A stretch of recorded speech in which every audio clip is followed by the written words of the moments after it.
as good on. So I think it's going to be pretty fun going up against them because they play a lot of unique champions. But I think he looks good because he just gets a lot of kills against the bad teams. So I think we should be able to beat them.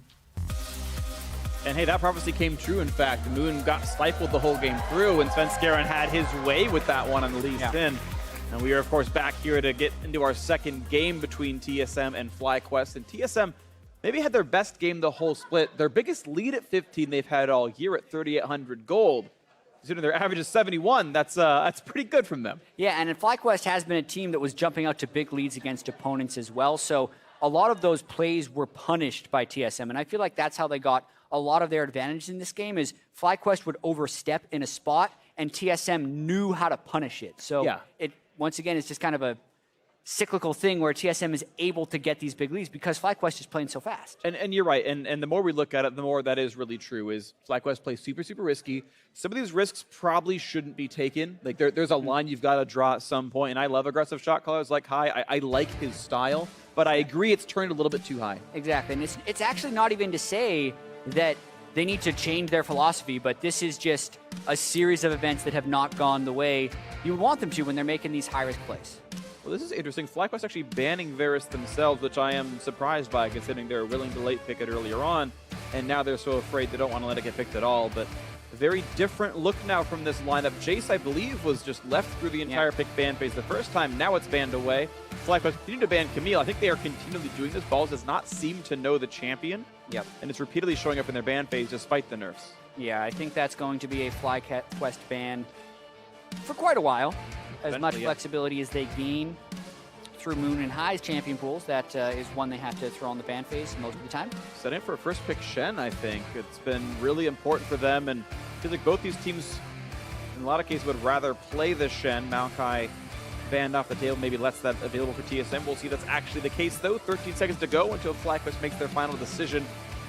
Rengar still up, Kha'Zix, Graves as well. So junglers, I feel like, are pretty tradable, and that does mean it's a Shen ban. Exactly, and that's the smart move, I believe, since Hauntzer has had such success on those champions, and it almost forces TSM hand, in a sense, to go with the Rengar, even though I really do feel like Graves can be a viable trade back. I wouldn't be surprised to see TSM lock in the Rengar, though, because Moon hasn't played much Graves and still might end up going with something completely different. Sure. But they know Moon will pick Rengar if they let it through. And they know he's pretty good at it, so it's going to be off the table. Nautilus really rush picked, and that's interesting to me. They want to pick Jhin alongside. Of course, there's no rush now to grab a second jungler, so they're just going to grab these right off the bat, and they'll wait for the rest of it. Yeah, and also, you now have to ask which tank Hauntzer is going to play. Maokai, Shen, Nautilus off the board. Next up would be Poppy, but that is a much different blueprint of a tank. Yeah. So, like the choice of the Nautilus right there, and even the force on the Rengar pick. So I don't think that's a great early start to TSM's draft. Renekton seems unlikely, but time's ticking down, and they're going to play Renekton!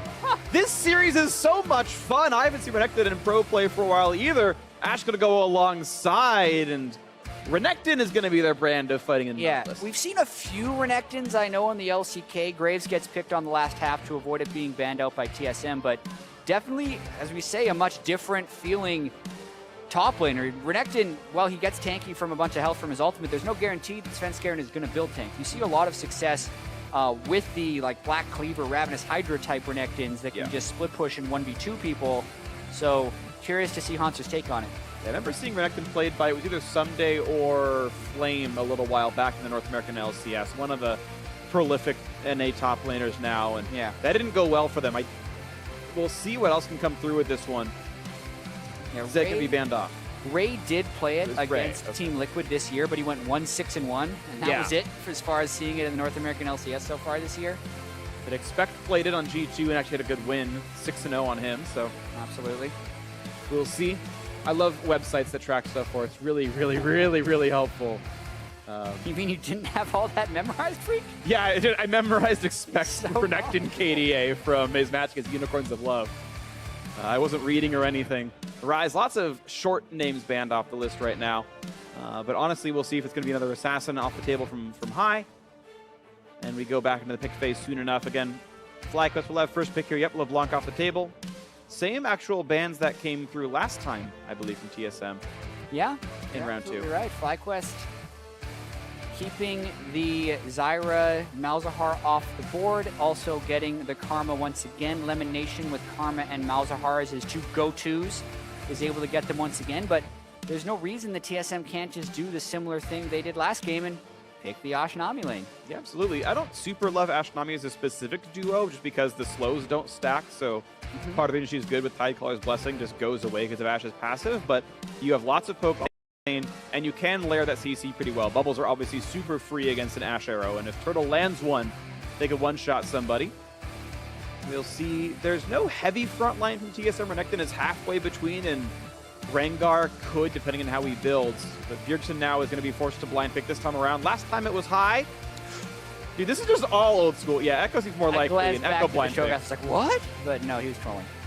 Bjergsen with the Echo. Something he's had a little bit more time on is just the assassin class in general this year as far as trying to get his playmaking in here. I'm expecting, a lot of 1-3-1 from TSM. They have to play much differently when they have Renekton Echo as their solo laners as opposed to something we saw them yesterday with Maokai Orianna, who's just very teamfight based.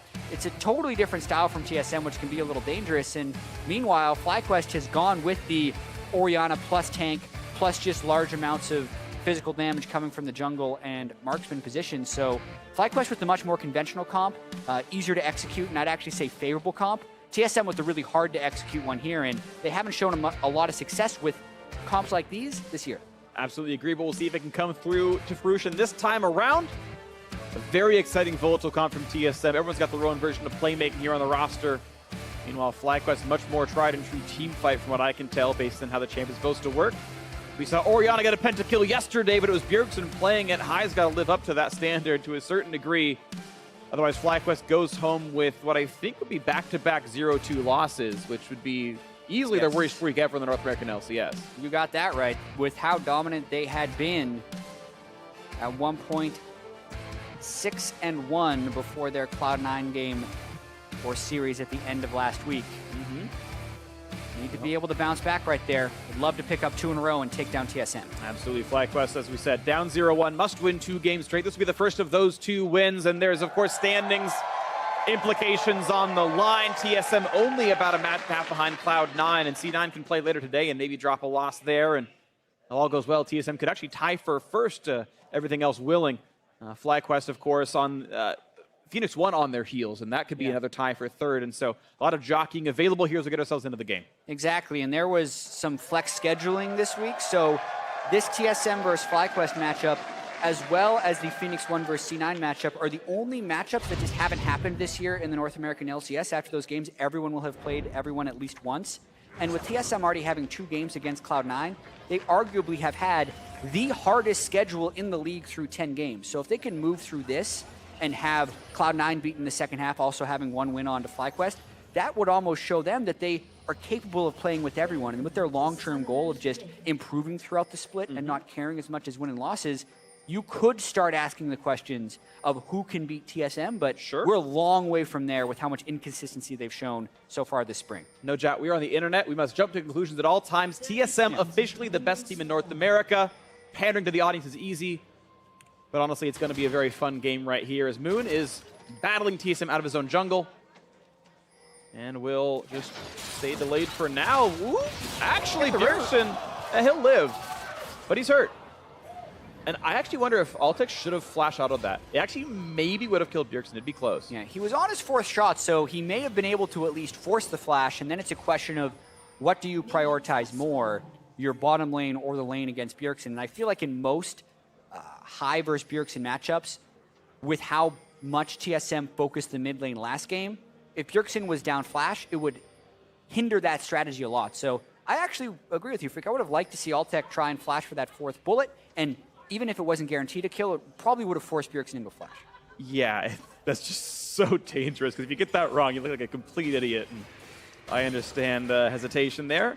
Moon getting a leash from Balls, going to clear off his Raptors pretty easily. Ooh, Lemonation missing on Turtle, that sidestep. It's the lane advantage right now for TSM. Super good play there by Wild Turtle. Usually that empowered Karma Q is the size of a house, so it's very rare you see someone sidestep it. Nice job predicting Lemon would fire right away. Dodges another one. Worth noting, by the way, Balls seem to take several CS away from Moon. Moon isn't level 2 after completing the Raptor camp. So he actually missed a couple. Balls walked in a lane with 2 CS. It doesn't hurt him. Graves can jungle for basically infinity. It does give Balls a lead in his lane. He'll level up first, but I don't think they wanted that, I don't think. Yeah, I'd have to double check to see why that happened, but with the late harass that TSM tried to do on that Raptor camp, I think Balls was just making sure that their team got it, and he wasn't able to clear enough distance away from Moon, and Moon wanted to continue to clear the Raptor camp. Maybe punches him with that early gank. Early gank. Look at the damage output. It doesn't even matter who got the kill. Oh, he gets him just barely in the end. Moon gets away with it. And maybe it was intentional. The level 2 power spike might have helped it. And that was really close to Haunter getting away with that. As Moon is reloading, if Haunter could have edged a little bit towards the minions, he would have been able to get away from that Graves auto attack damage. Yeah. But Haunter teleporting back into the lane, and it does hurt to give up first blood like that. But one thing I've noticed about a lot of these top lane matchups is when you teleport right back, especially when the kill goes to the jungler, the lane itself isn't that impacted unless you're killed without your teleport. So Haunter may be able to recover in this lane. Good damage back on a turtle, though. Speaking of recovering, whew, yeah. But it is worth pointing out, though, the fact that Haunter lost Flash, and Balls didn't have to. Yeah, the repeat gank is super high threat in here, and then Haunter uses both procs of the E right here and the reload. If he can get into those minions, you notice the front minion took one of the 3 Graves bullets that he has from his natural auto attack, so actually very close to missing that. Haunter, though, giving up the first blood, wasn't respecting the quick Graves level 2 to 3 gank right there, and great job by Moon and Balls for pulling that off. Definitely some well-played stuff by the FlyQuest duo. It actually kind of looks like old Cloud9. Used to see so many level 6 power dives from Meteos and Balls, and this one, of course, level 2 is different, but there used to be some really strong top jungle synergy back when Balls used to be on Cloud9, and we'll see what else FlyQuest can get out of this game, because the early pressure has so far worked. Bottom lane pushing in, but down minions actually fairly heavily right now. Ashe Nami, I would say, a better duo lane overall as far as laning phase is concerned, so not out of the realm of possibility, but we'll see what keeps happening. Interesting to note, by the way, it's a boots potion start for Altec. We've actually seen a fair bit of this in the LCK, specifically on Jhin. It obviously means you have lower damage. The move speed, I don't feel like it's the most important stat, but it does give you 1 more potion as the item is cheaper. Yeah, then the longsword start that we've seen from other people. And since the rush is usually boots 1 with a Ghost Blade, you're still building up to exactly the same items. You're just delaying it by about 50 gold to get that extra health potion, and if they feel like they got pushed in by the Nami and Ashe sustain / harass last time, switching it up and going boots 4 pot, definitely beneficial. All right, Moon staying in the jungle, farming what he can, is down in level under Svenskeren right now, of course, has an item lead thanks to the first blood, but Sven, level 5, back to the jungle, early control ward, and now it's trying to steal the Raptors away. It's going to be pretty easy for him. Could be a little risky as Moon was pathing around, but in the nick of time, Svenskeren picks that up. That gives him a nice little experience advantage onto Moon. While Moon did pick off that successful gank, it opened him up a bit to Svenskeren's hard farming. Individual gold-wise, Moon is still up 200, but XP-wise, it's a half a level lead for Sven, which generally means Moon's not going to beat him in the 1v1. Nice bubble and Altec means 300 damage comes through. Shield blocks a little bit of it. But you're seeing a 20 minion lead down here in the bot lane. Yeah. So last game against the Varus and Karma, TSM was pushed in a bit. This game, we also have to point out, Wild Turtle started Doran's Blade, this time going longsword. So stacking the sustain with Nami, it's in the short term working out very well. Also want to point out a peculiar item choice there with the Tracker's Knife being completed by Moon's Graves. You almost always see the red smite on Graves, especially against someone like Rengar, but instead opting for the more utility-based start. Bjergsen fighting high and actually lands 0 damage at all. High jukes the skill shot pretty nicely on both sides of it. I feel like he's played Undertale before, knows how to dodge all that kind of stuff. But there we go, a fight into the top lane, but guess what? There's a Graves around, and Haunter's missing Flash. Svenskeren's in here. They know he's here. Ball's gonna take the crit, take a fair bit of damage. Oh, he's got rooted. This is bad news. He's got to flash away after the ulti just to buy himself some time. Yeah, right there. Rather delayed counter gank there by Svenskeren, but he ends up getting what he wants. Burning the flash on Balls. I think they wanted to get the empowered Bola onto Moon since they saw his flash was down from the previous gank. They're going to try and keep this pressure up. Bjergsen is trying to roam, which would generally preface a dive. And Bjergsen's going to be on a great tower diver. He's got the shield, the stun, and the reset afterwards, and it's enough, the threat, to keep everyone else from defending the turret. So a full minion wave gets lost, maybe even the XP on it as well. And Hauntzer, despite getting first blooded, you can see the minion lead up 14, and it's going to be even worse probably soon. Yeah, I actually think that gank being pulled back was blast cone dependent. I think Bjergsen wanted the blast cone over the wall into the Krugs and then still have his E for the turret dive. But since the blast cone had been cleared out prior, good reminder to your team, always clear out blast cones when you go through because other teams are going to use them to kill you. I think that actually prevented the dive.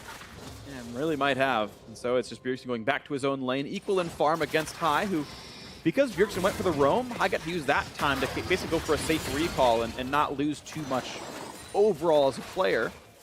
But the gold lead for FlyQuest down to, well, now it's a deficit, in fact. A lot more farm got picked up by TSM, so that first blood, keeping the game equal, but they've been losing lanes pretty heavily. Here we go, trying to push Turtle off some of this farm. Biofrost's going to tank it up. And they're just happy to take the damage. They don't really care too much. Half HP is enough.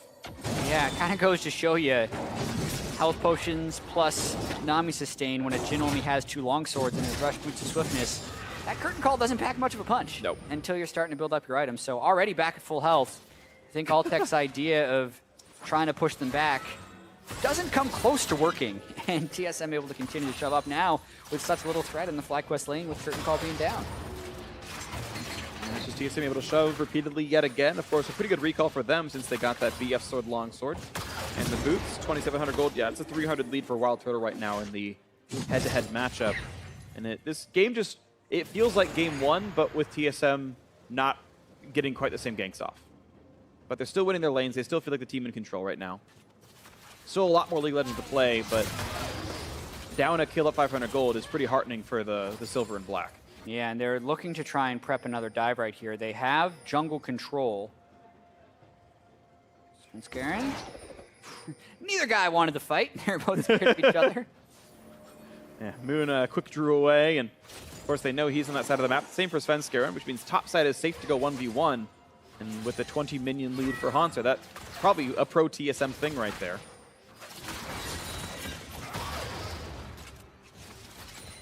And yeah, we're kind of just waiting for the junglers to go back onto the map and do fun things. Ulti is back up for Svenskeren. Moon has all his cooldowns as well. Warrior Enchant done for Moon, not yet for Sven, so that's a difference in power spike. Turtle actually going to lose 400 HP, and maybe they can find something to do. No, not easily. Shockwave actually lands on a Bjergsen. Ults back to half HP, but still some good damage. Moon wants in the flash Q, forcing the flash out of Bjerg. We know that Sven wants around. He's actually got a lot of ferocity and losing a lot of HP on the back end. 200 HP, ulti gets him! Overextension for Sven, didn't have to take the fight and gets blown up by Graves. Yeah, Svenskeren definitely jumping in too far there. Fly had all summoner spells up. High still had flash, so there's really no chance that was going to kill for Svenskeren. And I have to credit FlyQuest as well for landing almost all of their skill shots in that fight. It's really difficult for Orianna to get a successful shockwave onto an Echo. Does that, still lands with harass, saves his cooldowns for when Svenskeren jumps in and the whole team just burst him down. Or rather, Moon and Fly High burst him down right in that mid lane after Svenskeren jumps in. Yeah, still beautiful stuff. We can watch the beginning of that fight and then the back half afterwards. Yep. High sees that Bjergsen used his E to get a little bit of harass, immediately turns it around since he had Moon there. Does go for the quick flash Q that was going to burst out onto Bjergsen if he hadn't flashed it, but then Svenskeren really should not have gone in right there unless it was timed perfectly with Bjergsen parallel convergence and it was completely desynced. FlyQuest still had all of the relevant damage abilities.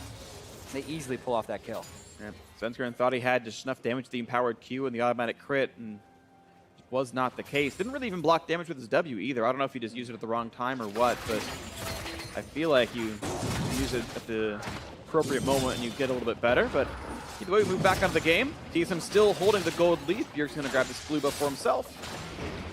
Svenskeren will be almost level 8. Moon already has that, so he's caught up in a lot of good ways. And Moon is going for a more defensive build, though. Looks like a Black Cleaver start. It's not going to be that Youmuu's or Duskblade rush that we've seen so much of in solo queue. Yeah, he wants to make sure he can't get one-shot by a Rengar, but with that... Ooh, we got the big one. You can't one-shot the Rengar. Good kind of jungle by Moon as well. And even though FlyQuest has the 2 kills, the gold is still equal, which speaks to the TSM lanes winning by rather substantial margins. First blood happened top lane, but Hauntzer immediately teleported back, never gave up the minion advantage, and is consistently out farming balls with this counter pick that he had the choice of Renekton over the Nautilus. And it's going to be FlyQuest having to consistently pull off plays to try and gain the lead because they're not getting the lead through their lanes. You can see the support and jungler at half HP just from Moon's combo. Of course, executing that nicely. Practice tool at work. Or, you know, he's just a challenger in solo queue and really good at League of Legends. I feel like he did that before. Almost definitely. For the practice tool. A little bit of a joke. Normally, only Koreans have access to those kind of mechanics. It's amazing. Moon could do this. 100 gold lead right now, FlyQuest. And, well, Balls is at least, you know, held on to the lane. Like, okay, it's a counter pick. You expect that Nautilus should outscale. I mean, based on the fact that teams want to pick these champions, you know, it's like almost a reasonable analysis here. But if Hauntzer can break this open when he finishes Black Cleaver, maybe we start seeing this swing around.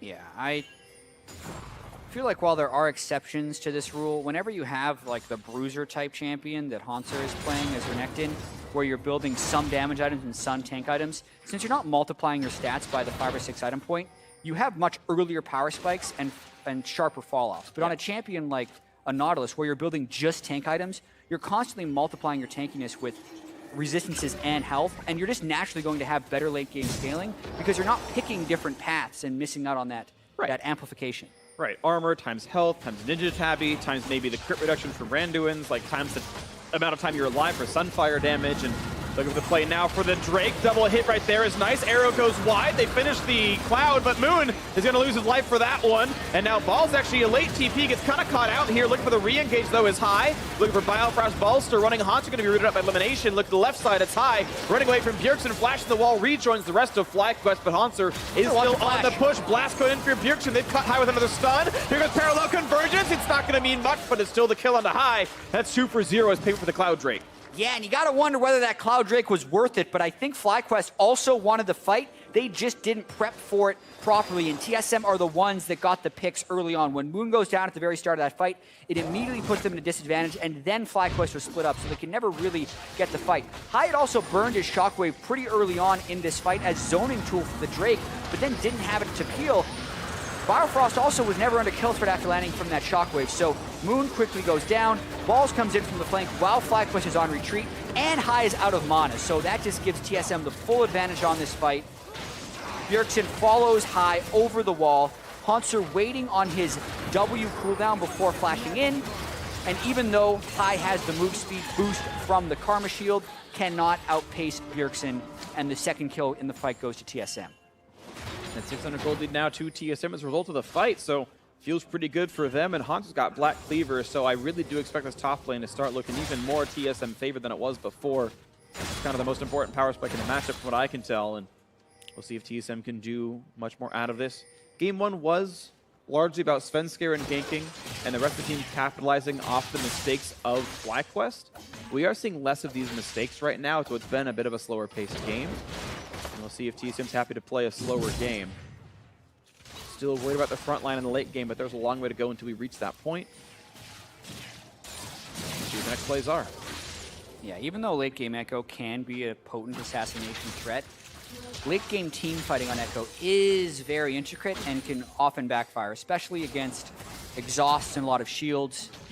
Very difficult to use your ult for damage. You don't necessarily have the ability to one-shot people sometimes, so the thing that would make it worse is if High would have brought exhaust on the Orianna, abnormal summer spell and heal. But here they go for a dive, potentially. Stun onto alt tech. Do they want in? Okay, no, just gonna kill the minions off and Sven. Okay, heals and he's gonna get away pretty cleanly. That's first turret gold. That's another big spike of 1,000 basically going into the pockets of TSM. The bot lane pressure has paid off kind of yet again. Wild Turtle and Biofrost doing very well with this one. TSM first to strike turrets just like they were in game 1 here. The slow and methodical pressure and advantage gain is still happening here. Yeah, and Obviously, a little bit of a difference from game 1 is it was the mid lane turret that goes down first in game 1 for TSM, whereas it's the bot lane that goes down first in this game. And with Protobell, Bjergsen trying to get aggressive trades, but High really holding strong with this Orianna in this. Gets another shockwave. That's a lot of damage. What Morello's done, his ult doesn't heal for nearly as much. Only 700 HP left on Bjergsen, and it's still, I think, a decent trade. High will not often get ult opportunities, so damage when you can seems worth it. Definitely worth ulting for Harass, but with the random Nami roam as well as the Corruption Potion and Darksteel, Bjergsen going to be relatively healthy and maybe be able to stay in this lane, but you can see FlyQuest with that bottom lane turret down, looking to go for a turret. Bjergsen wanted to tank up with the shield, not going to get a chance to do so, and that is going to be a turret trade. It looks like Moon's there as well. The 4-man pressure should be enough time. Ooh, they were afraid of getting picked off, and the chance of a tidal wave, though it was down, but the chance of a bubble, a bit too extreme for them. But that turret will go down shortly, you have to assume. You would think, although the push is put on hold for a bit as Altec goes to the bottom side, and now it's TSM's turn to play aggressive because that's the bottom lane minion wave game. You push it in, then you rotate mid. You push it in, then you rotate mid. You kind of go in turns sometimes. Now they go for dive. And the stun lands on a Moon. Look at the damage about to come out of this Rengar. Mid turret's going to be dropped soon enough, but they first got the kill on a Wild Turtle. I missed that, but somehow that happened. Moon, though, overextends, didn't need to run forward, gets killed, but now falls once in. Bjergsen missing the ulti, he's going to get stunned, going to take the damage. They picked that one up. 2-1 overall in favor of FlyQuest, and now Hanser's going to run away. That should be mid lane outer, should be traded back. Yeah, we'll get the replay, but it looked like High caught Turtle with the Shockwave. That low cooldown with Morellonomicon and blue buff gives the rewards, and even though they're now able to just trade turrets right back, FlyQuest going for a tier 2. Ooh, I like this, though. It's an aggressive call, but I think it's the correct one, absolutely. The damage output quite high. 15 gold for auto attack from Elimination feels good, as well as a support. And that's going to be actually an equal turret score now, and the fact that tier 2s are worth a bit more makes up partially for the first turret gold itself. FlyQuest fighting back very well here, and Wild Turtle was pushed up to try and land the Ash Arrow. So I think that's probably when High gets him with the Shockwave. We pulled aggro. Pulled turret aggro into a Shockwave, and High gets him with pretty much every spell on Orianna. Really nicely done by High's Orianna right there, but Moon ends up going down right on the back. He thought he could kill Sven. I think a flash got him to safety. Because, yeah, Sven went down about 400 HP there. Just Moon couldn't land the rest of the damage, and unfortunately for a player who'd been doing so well, like, oh my gosh, Moon looks infinitely better than he was in the previous year. This hasn't really been his series. I think he looked, I forget how he looked on the Dignitas series because I wasn't casting it, but it wasn't the same kind of impact I feel like he's been having in the first 3 weeks. It hasn't been Moon's week for sure. It hasn't been FlyQuest's week either. No. And oftentimes the junglers are front and center for team success and failure, since it is, even though it has a lot of carry potential, a very teammate reliant role. Yeah. But here we go. Dive top. Dive on the balls. He's got no HP to stand behind. He's trying, but it's not going to happen. Plenty comes out from Hanser. They're going to drop aggro and finish the turret in a second. First, they can clear the minions. But look at this, actually. FlyQuest, you know, just making their own play every time. 2 top lane. Great. We'll go for mid. No one's here to defend. Wild Turtle a bit alone. There I'll is have to back them up. double TP, always an ever-present threat by TSM. So FlyQuest has to kind of back away right now, and the split push actually continues for TSM. Rengar and Renekton have not stopped. Oh, man, yeah. Well, no R&R in this top lane. They're just going at it the whole time. Hanser and Svenskar are going to just drop this. And the FlyQuest play to knock down middle inhibitor turret kind of backfires. Just the rest of TSM knew they were safe. Ocean Drake is, I guess, a nice to have, but not that relevant in this game's context from what I can tell. And TSM come away with a much larger lead, 4-2 in turrets. Yeah, so I definitely do think that the Drake for an outer turret, or any turret, can be an acceptable trade. Ocean Drake still relatively beneficial, but like you said, it's not a huge poke composition, not a huge sieging composition, so the Ocean Drake less relevant in this matchup than it would be in others. Game's still close, but TSM getting some work done with the overall map pressure in this one, and FlyQuest is going to want to try and kind of control the map a little bit and maybe group up in a lane that's not mid, because we're in this really peculiar point of the game where the only 2 turrets FlyQuest has down are in the mid lane, and we still got outer turrets 21 minutes in the game with standing gold. Let's see if more can be grabbed then. Standing turret, yeah, standing turret gold, of course, a nice thing to have if you can get map control back, if FlyQuest can get the pushes to happen. They've been able to trade kills pretty well. It's 4-4 in that mark, but see if more can happen. It's actually not going to be Black Cleaver for Moon, surprising enough to me. It's actually the Sterix Gauge Rush. Still a good item, just I still feel like I would have run a Gene Cleaver, but I guess there's no real tanks on TSM, so do you really need the percent shred?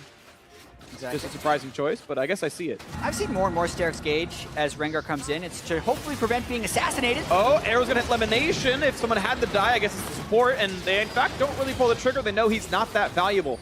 Balls TP'd in. Haunter got to save his. He just walked into that fight. He's gonna flash for the ulti onto Haunter. Plenty of damage on Renekton. He is pretty squishy. Shotgun means a bit more, and they will pick him off. Turns out that's a really good play to go for. The flash ult for Balls gives him a kill. Yeah, anytime FlyQuest can force a 5v5, they want to go for it. And that's keyed by the Nautilus initiation right there. So TSM actually decides not to fully collapse in on this, and FlyQuest actually, instead of going to the side lanes, is just continuing to hammer it down mid lane, but Bjergsen's on the split push right now as well. Okay, well, running it down mid's going to work this time around. Inhibitor should be taken, and they will push faster than Bjergsen himself, but of course now Balls is here to defend. Turret itself will still die, but Bjergsen getting a bit injured. You can see in the picture he gets his stun, and he's going to be okay in the duel. But that is still inhibitor turret for inhibitor turret, but an extra inhibitor itself killed off by FlyQuest. And Balls might get them that kill into Bjergsen. Yeah, it looked like they were going to try and keep chasing because FlyQuest was running up through the river and was going to try and cut him off, but Bjergsen's able to escape. And how many games do we see where the middle inhibitor gets opened with the outer turret still alive in every lane? So FlyQuest laser focused with that mid lane control and going right back at it again. Flashing by high, gets the flash out of Wild Turtle. That slow would have been enough to get the rest of the team to pick him off. Shockwave would have been following closely, obviously. That seems pretty decent, to be honest. They're going to go right back in for this Baron pressure. Yeah, FlyQuest trying to exploit the advantages they have. They know they can be faster than TSM. They have the Orianna speed as well as the Karma speed. And they also know they want team fights, so they're using the speed to force the team fights. They're going to try and catch anyone they can while keeping the pressure mid before TSM can accumulate split push advantages. But look at those minion waves in the side. TSM has the minion waves where they want them. Absolutely agree. I do want to compliment High, though, in terms of what he's going to do this game. 45 Magic Pen to Leandri's Rush means he does true damage to almost everyone on TSM right now. True damage to Biofrost, true damage to Wild Turtle. It's pretty close with Bjergsen. And only Sven and Haunter actually have more than his Magic Pen really in stats. And so High's item rush means he will evaporate the squishies on this lineup. Yeah, you see this a lot, actually, when Bjergsen had the first pentakill of the NALCS yesterday. It was with this exact build plus a death cap. So he went to true damage, then stacked as much AP as possible. So nice job by High recognizing that this is the situation to do it, because no tank has gotten a bunch of magic resist yet, and you get to kill everyone with this build. Especially when the rest of your team is kind of physical based, right? The Graves and Jhin are the ones to carry, so if you're going to tank anything, it's going to be going towards the Randuins like you see here from Haunter, and well, it's not going to make it as easy this time around. Ball's still playing the wave clear, down 50 CS though, and it's going to get worse over time. Again, Nautilus doesn't really get specifically outscaled, but he is just a little bit starved for gold. You compare Balls to really anyone on TSM, and it's only Biofrost he's out-golding this game. In fact, it's only Biofrost and Elimination he has more gold in this game, so Balls is going to be one of the squishier tanks we've seen in League of Legends. And it might be enough that TSM can break through that. Yeah, very true. And since he is front and center on a lot of these initiation efforts, at a certain point, TSM would be able to cut through him. But the nice thing is, if they are trying to speed him up with the Orianna dissonance as well as the Karma move speed, those also are generally accompanied by shields. Yes. So shields plus tank, another multiplying factor in tankiness. So in this game in particular, we hope Balls can become very durable, and it has opened up to a 5,000 gold lead. That's mostly from the turrets and the top lane CS right here. So maybe that can be equalized. Nice juke on the Ash Arrow, but TSM's going to continue to try and flank. Then in an elimination, lands the root. Bjergsen wants in for more, forcing the flash. Nearly gets the kill. Ults right back out though. Tidal Wave popped, and now's the re-engage time. Bjergsen slowed once, twice. Gonna go towards Biofrost instead, and the fourth shot gonna land on Anami, half HP, but heals and walks out. FlyQuest don't get anything off that one, but neither do TSM. Yeah, and Nautilus actually interrupted Haunter's teleport in that one to prevent the full double TP from coming into effect, and that's how TSM want to try and start fights. It's well, it does end up with 5 people there. They don't want to necessarily play 5v5. They're trying to double TP and get flank position onto the back line of FlyQuest, and that was blocked that time very well by FlyQuest, which now sets them up for a power play, knowing that Haunter's teleport is down. But this is a very, very risky Baron call. We're going to try for it anyway, though. FlyQuest going to pull in the teleport from Balls. They know Haunter can't be around, so they've got to rush this quickly. Svenskeren does have flash, does have smite, and it's FlyQuest who pull off instead. They find the stun, the root on a turtle, and they try to zone out Bjergsen. The pick is onto one of the marksmen. And now can they find a little bit more? Elimination injured, though the Redemption didn't get a lot of healing through. It was aimed a bit forward.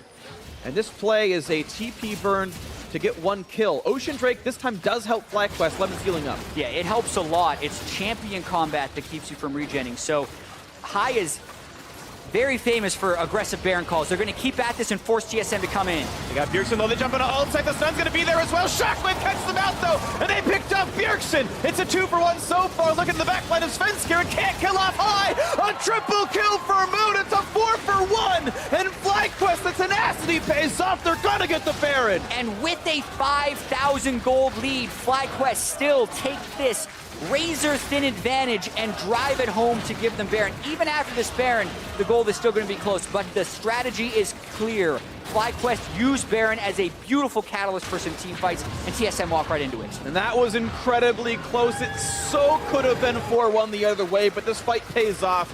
And High getting a lot of early chunks on Bjergsen's a big deal here. Yeah, and they'd already killed Wild Turtle, so that shockwave was perfect by High right there. Even though Moon gets the kill credit, it stopped Bjergsen from even ulting back.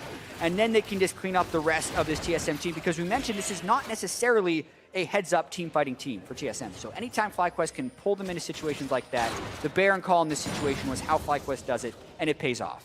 Beautifully done right there. 3, 1, and 5. High's got a death cap now, so he will actually possibly full combo Wild Turtle from full to dead. Not a lot of defensive stats on that champion anymore. And even though he's scaling up, Infinity Edge not too far away. It's a 4 Baron buff, I believe. FlyQuest here, and they can take a lot. Just a desynced arrow, but they're going to try and do a double flank right here with their solo lanes. Almost found the stun, actually. Bjergsen had jumped in on parallel convergence, but had to ult back out, so he's missing the R button. And here's the re-engage. Oh, Sven in the back line! He catches up ult tech, and then he's going to flash to safety. You've got another flank coming in. This is dangerous now. FlyQuest have to run. They're in a 4v5. And TSM looking to grab everything they can. Balls, thankfully, is tanky, but the bubble's going to land. Gets a stun. High flashes, and he takes him out from almost full HP. And Biofrost is next, the mid laner. Who even needs a marksman in the bot lane? They're killing everybody. A triple kill for High. He's looking for more of the shockwave. And a kill out of it. He's got 4. It's on to Bjergsen. He got one yesterday. And High gets him back for it. That was amazing. High piloting the team to a beautiful game 2. Into the mid lane they go. Oh my goodness, the second pentakill of the NALCS split. Both of them on Orianna, this time against Bjergsen, who got one yesterday. And I think that's potentially game. 10 seconds left on Wild Turtle and Biofrost. The gold is still even, but they're going for the win. They're going for it now. They've got him anyway. They got the Baron buff. Nexus turret number 1 under fire. Turtle and Biofrost alive. This will be close. Turret number 2 hit, bubble on elimination, respawns in 3 seconds. Now Svenskeren's going to be in the mix, onto the Nexus. I don't know if it's going to happen. High can be assassinated. They jump into him. He's got the shield. He's trying to run away. Elimination could die. Ball's taking it up. They're trying to kill off Sven. And it's 6 in a row now for High. Running those shockwave catches 2 more, but he should be killed by the slow, and there's a shutdown. It's going to be 2-for-1 this fight. And actually, Bjergsen gets one on the backside. TP flank comes in. 3-1 fight lead for TSM up the Nexus turret kills. Woo, it exposed Nexus, and finally, an outer turret goes down. We almost the first of the game.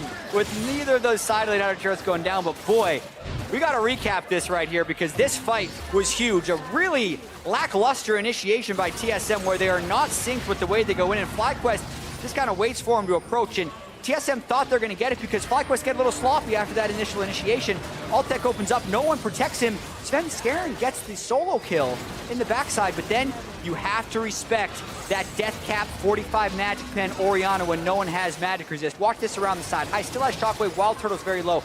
High flashes just for the WQ on the Nautilus ulted target, so Wild Turtle could not prevent that.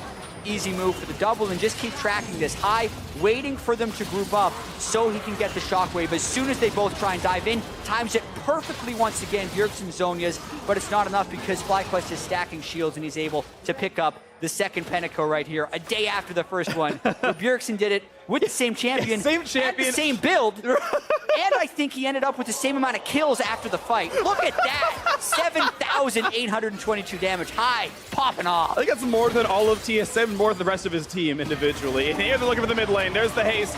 And poor Turtle is trying to run away. Oh, narrowly dodges the 2 shots. He would have died to Altec if those 2 curtain call shots came through. But there's no turrets mid lane. They're just going to go for it. Yeah, and the key here for FlyQuest is to make sure they don't get flanked. That's the only way that TSM is going to stop them right here. Svenskeren is going to want to get in on it. Bjergsen doesn't have teleport. Hanser does. So FlyQuest want to just run it up mid and kind of win this game, but they have to do it slowly. Ooh, he actually catches the minions. There's actually a control over to allows him to pull minion aggro. The minion aggro doesn't matter, though. There's no turrets that they need to pull. And they're going to go in, and Svensk's going to get pushed back. Here comes a big stun. Moon in the front line. Shockwave catches nothing. Ults it back, and High still getting chased down by Hanser, but stays alive. It's a 1-for-1. Top lane for support. Ball's taken up, but he's going to get dropped, and they can't kill off Bjergsen in time. Ooh, 2-for-1, favor TSM. And it doesn't pay off there for FlyQuest. They cannot keep their backline safe enough, and High really just had to kite back that entire fight despite having the Banshee's Veil for some defensive aid. TSM hold it off once more as FlyQuest tried a very straightforward call up the mid lane, but TSM gets just enough done. Watch this one more time. Svenskeren jumps in and power W to escape. And then notice how the parallel convergence stun actually stops Moon from getting a lot, and then Hanser's in the backline 2v1ing for a large portion of this, which basically means that the threat from Wild Turtle is removed. All the fights that have gone FlyQuest's way have been Balls ulting onto Wild Turtle, followed by High closing him off, and that time they can't do that because of the zoning from Hanser's Renekton. Yep, and crucial by Bjergsen, he got solo Shockwave, but ulted it anyway. So nothing came out of High's ulti, and as the obviously most favorite member of the team, the ultimate of the most important champion did 0. It's a big deal in a team fight. Yeah, also have to point out that with that Banshee's Veil build, High delayed his Void Staff, and the magic resist is beginning to come through onto TSM. Biofrost has a lot of magic resist because of the Locket. You also have the Negatron Cloak completed by Hanser, so a little bit of magic resist egging into these TSM builds. Yep, and definitely means something, because when you go from 0 to 20, it's actually significant damage cut to put through. And here we can see the next play in. FlyQuest just back down the mid lane. And the thing is, they are getting out-golded a little bit here. And of course, the Cloud Drakes aren't in combat Drakes. They don't really do much when you're just going for the 5-on-5s. Compositionally, they might be better. They just got to play around it right. They know it's an open nexus, so they can group up, push right through. But once again, the flank should come immediately. Okay, they're cutting back. They know that Rengar's behind. Renekton's here! On the other side, he jumps in, gets the stun onto Altec, flashed away to safety. Still trying to look for this big redemption, gonna come across it High, running out of HP, and he dies! Flash doesn't mean anything! Moon can't kill Turtle either! It's a 2-for-0, and it's gonna be a whole lot more quickly. TSM gonna find their 3rd, and they can start pushing down the base. Oh man, this is getting rough for FlyQuest as 2 runs in a row don't work. They couldn't dodge all the shots. Huge play by Altec, turns one back. It's only a 4v2 now. But Baron is up without Smite. A very contentious situation right here. But they'll go mid. You can't take Baron without losing your base. It is an open nexus, but also the inhibitor. Can TSM finish Baron and recall before that happens? Because there's no one to interrupt recalls. This is going to be close. Who's back to stop it? No one's back to stop it. It's going to be them taking down the inhibitor itself. Okay, Bjergsen's running up the base. They can hear when Parallel Convergence is cast, and they don't have enough time. Oh, man. So here's the thought of what FlyQuest was doing, and also why it didn't work. So the one way TSM wins fights is with flanks. There's no good wards on the flanks, and FlyQuest is kind of walking into this corridor where TSM has the base gates and everywhere to get around them. This time it's the teleport to get the stun onto Altec and the fight starts. Moon goes for the assassination, but no one else can get there, and then High just gets locked down. Ash Arrow in a bubble. Yeah, Ash Arrow in a bubble, then Hanser and Bjergsen can just all pile on. No cleanse, no McHale's, none of that stuff to be able to clear him from the CC. And that is just not what FlyQuest wanted, because they felt like they were inches from victory. They tried to kill the Nexus once, twice, 3 times. Now they have to vary their strategy because the run it up mid isn't working. It's not anymore. You saw that little dip of red where FlyQuest was winning the game, and then when they went for the Nexus turret and started turning around. Of course, this game is easily within reach for both these squads. You just got to play it right. Now the play in towards High. Shockwave buys a bit of time. Ball's going to be here as well. Hanser, again, not the tankiest, but has Guardian Angel. And we know Svenskeren does a lot of damage. They get that kill as well. High just being attacked by the double attack damage. The Banshee Field does not help you against that. Buying that instead of a zone use or something, maybe a significant mistake. TSM now pushing in the bot lane with the Baron buff at a 5v4. And this is huge. They can't necessarily flank him in the base, but with Orianna done, FlyQuest doesn't have the ability to fight back here. This is at least one inhibitor going down. TSM might go for more. It's at least the inhibitor. We'll see what else can happen. Tidal Wave's not going to be used to stop Kurt Call. They don't seem to care about that very much, and all they really got was minions. Yeah, they're trying to run straight across the base to the other exposed inhibitor since they don't have a minion wave in the mid lane. Just poke for now. 5v4, you don't want to start the team fight. They know their Nexus is not really in danger just yet, and the arrow's going to land on a balls. Maybe he shouldn't be that far forward, but he'll be okay. 2 ults down for TSM. No TP for high means it can be a pretty safe disengage. Double inhibitor down, complete map control for the blue team.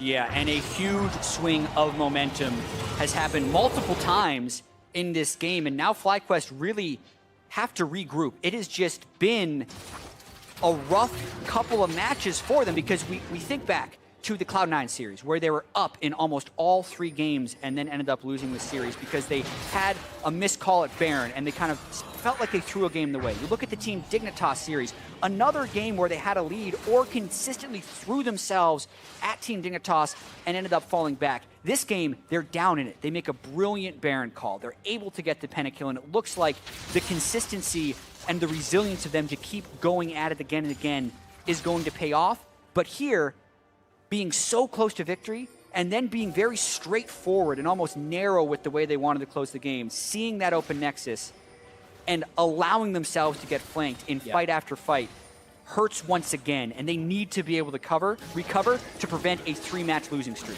We'll see if they can do this. They've got to close this game back in FlyQuest's favor, then still win game 3. There's more to be played if you want to see a FlyQuest match win. TSM, though, they've got to feel good. They've made several good team fights in a row. They've got the lead 5,000 up, double inhibitor down as well.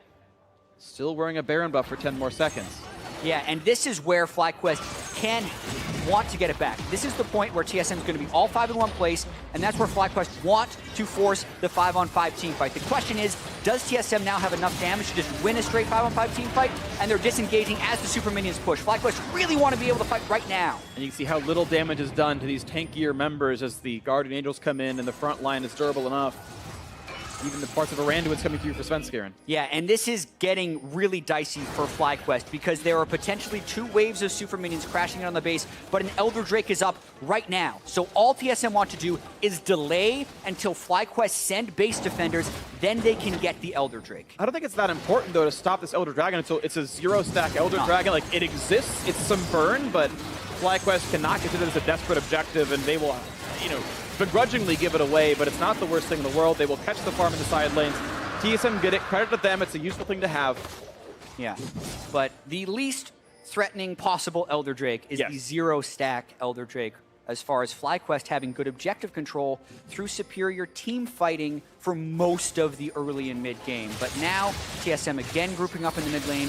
FlyQuest should not be deterred from forcing a fight. They do not want their 3rd inhibitor to go down. And notice with the sides open right now, TSM can position for a flank, which is how they need to approach this fight, is they might even want Bjergsen's Echo to go up to the top side so they can flank around to the backline of FlyQuest and prevent them from having that standard team fight. You can see Bjergsen kind of cutting back and forth, saying, okay, I don't have to push top in myself, it'll do it for me. We're back in the mid lane. He's got the ability of a shield. Get some poke on a Moon instead. This Graves down to 80%. The wave clear is there. Of course, Baron has timed out, so it's pretty easy to kill them off. Orianna, one of the best wave clear champions in the game. Graves not bad either. And nothing gained just yet. That inhibitor turret is full HP. Minions continue to flood into the base. Haunter now split, pushing on one side. But several recalls come through for TSM. Haunter's actually alone, but he's not in danger. And I have to say, a very successful defense there by FlyQuest. Most of the time, when 2 inhibitors are down, it is very easy for a team to force the 3rd. I think FlyQuest was benefited a bit by their laser focus on the mid lane this game, because once again, it's fairly rare that both your side lane inhibitors are down, and it makes it a little bit easier to defend the super minion waves while still defending your 3rd inhibitor. And you add that to the fact that FlyQuest wants to have the 5v5 team fight, and that's their access, so TSM didn't want to brute force through it. Makes it a successful hold, and it keeps FlyQuest in this game.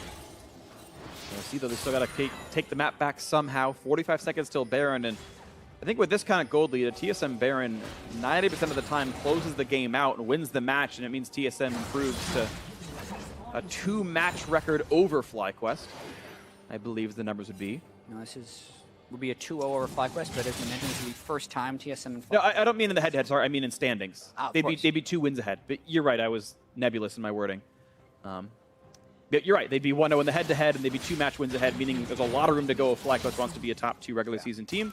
But right now, that's not the point. It's about this game ending, and TSM playing it slow. They're playing it for the Baron. They're not sieging. They're not giving the chance to be aced and lose the map. They know, actually, FlyQuest instantly wins the game if they win a team fight 5-0. The base just dies. Exactly, and with all the base and all the building destruction so far in this game, if either FlyQuest or TSM win the decisive team fight, the game is over. And the stakes are very high right now as well. It's a battle for second place.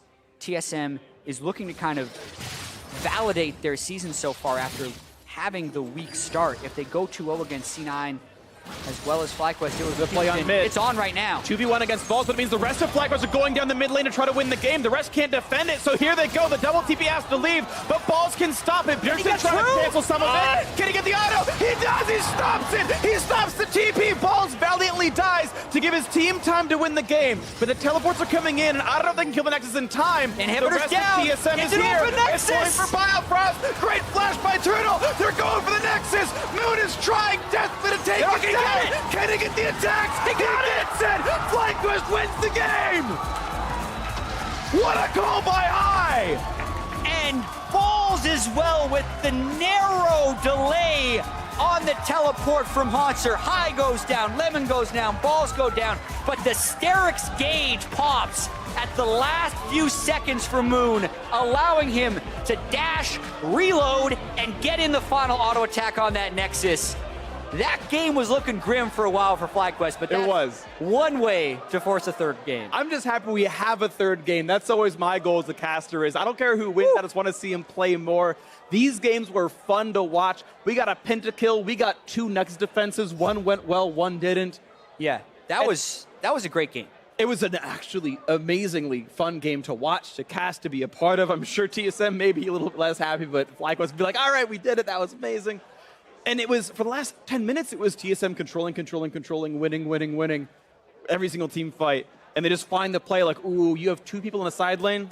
Nah, mid lane we go. Yeah, and the momentum changes in that game, also massive, because TSM was up at 5K at some point in the mid game, but they were not able to win the team fights.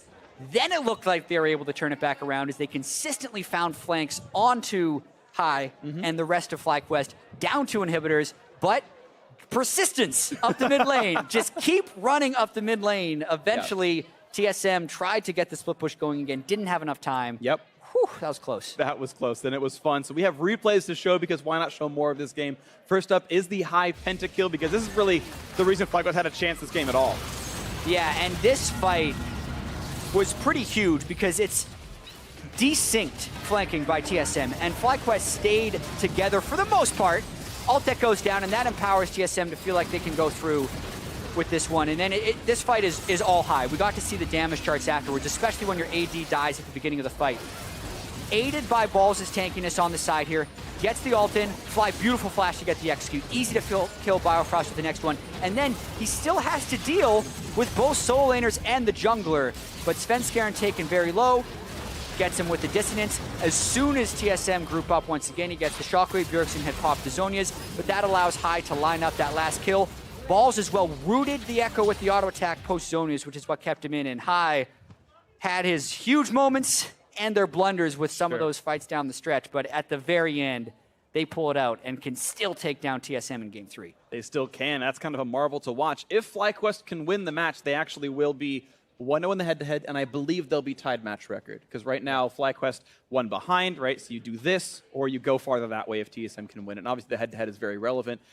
These look like teams, along with Cloud9, that are battling for the 2 playoff bye spots. We're at the end of Week 5 here, but you're starting to kind of get some stratification where these look like the 3 best teams in North America. Phoenix one just behind, and maybe you've got some other teams surging by the end. But it starts to mean more and more when you've only got 9, 8 matches left, and head-to-head can break the tie. Yeah, and it's definitely about consistency, right? We've seen flashes of brilliance from these teams, but we've also seen some blunders. TSM uncoordinated in a lot of their plays. FlyQuest, as much as we praise them for their shot calling, which they have plenty of hits, have plenty of misses too, because having that open nexus and nearly losing the game afterwards would be a pretty big blunder. But they kept it together. They did. Just barely. And now we get that third game. Well, it's going to be a fun one to watch for. We'll get that in a little bit. For now, let's break down the series so far and send it over to Dash and Mark.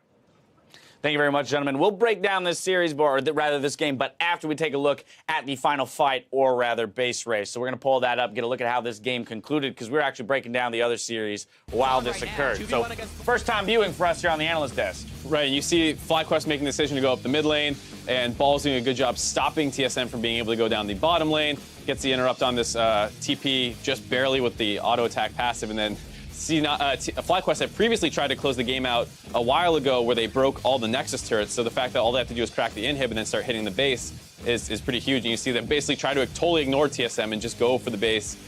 Honster gets his recall off, but it's not quite enough. Moon, a huge threat this whole game, actually able to close the game out himself. It's crazy to think that that's how it ended, though, because when we left the game for the other analyst desk segment, TSM had just taken down both side lane inhibs of FlyQuest and still had Baron buff, backing with Baron buff. So with that kind of a map setup, you wouldn't expect that TSM would end up with the defeat screen. Well, I mean, the whole game was pretty crazy where TSM has this really dive-heavy comp. They fall behind early, but they still manage to win a team fight or two, but FlyQuest pulls it back. They win a big team fight, and then it's back and forth until FlyQuest messes up a team fight. They lose their inhibitor after getting an early one.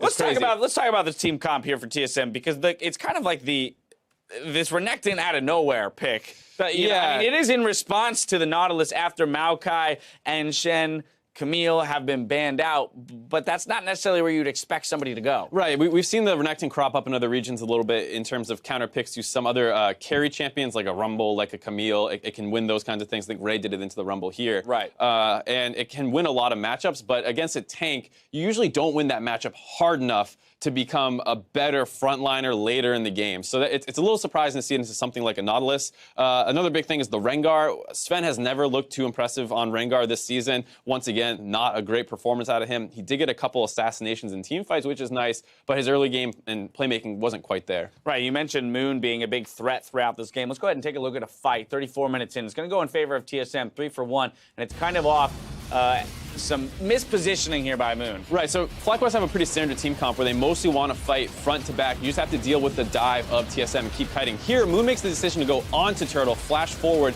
and basically break formation, trying to solo out the other team's backline, but that's not the best decision to make when everyone on the other team has damage. So finishing off the AD carry in a team comp like the one TSM has is not that important, and he doesn't even do it correctly. So obviously Turtle lives through this fight. That's going to be a huge part. Also here, Svenskar and Wild Turtle both have flash. Neither of them use it to avoid the a little sad there. But it is one of those plays where, hey, had it worked, I guess they win the game off of that flank there, but it's an unnecessary amount of risk that you're taking. Yeah, they got Baron off that, so that was a huge problem for TSM. Right.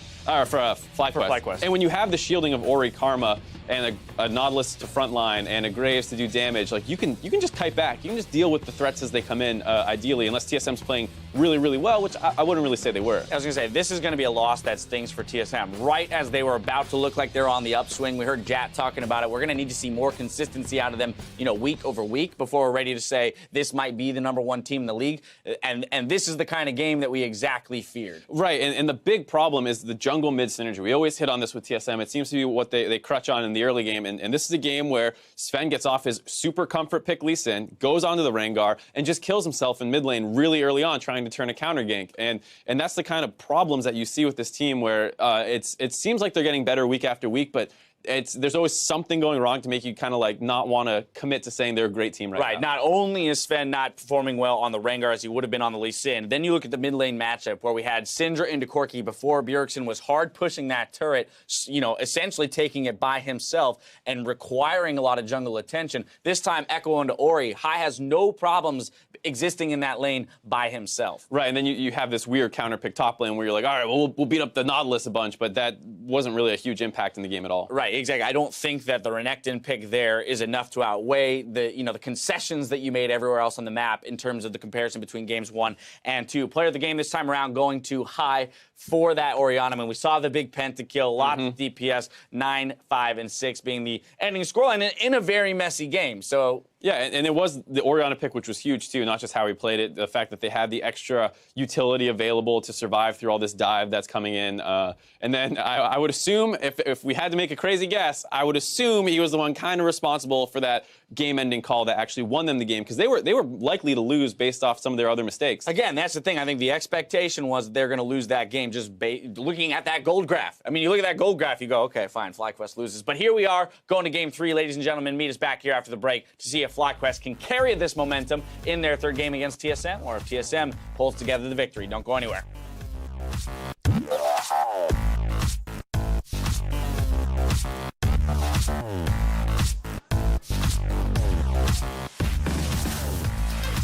We fly high, no falling. Do you even know that song? Are you old enough? I do. I know that song too. I don't believe you guys. You guys don't have to lie to me to try and impress me about your age, you know? Punches him with that early gank. Early gank. Look at the damage output. It doesn't even matter who got the kill. Oh, he gets him just barely in the end. Moon. Got Bjergsen though. They jump into ult site. The stun's going to be there as well. Shockwave cuts them out though. And they picked up Bjergsen. It's a 2-for-1 so far. Look at the backline of Svenskeren. Can't kill off High. They're killing everybody. A triple kill for High. He's looking for more of Shockwave. And a kill out of He's got 4.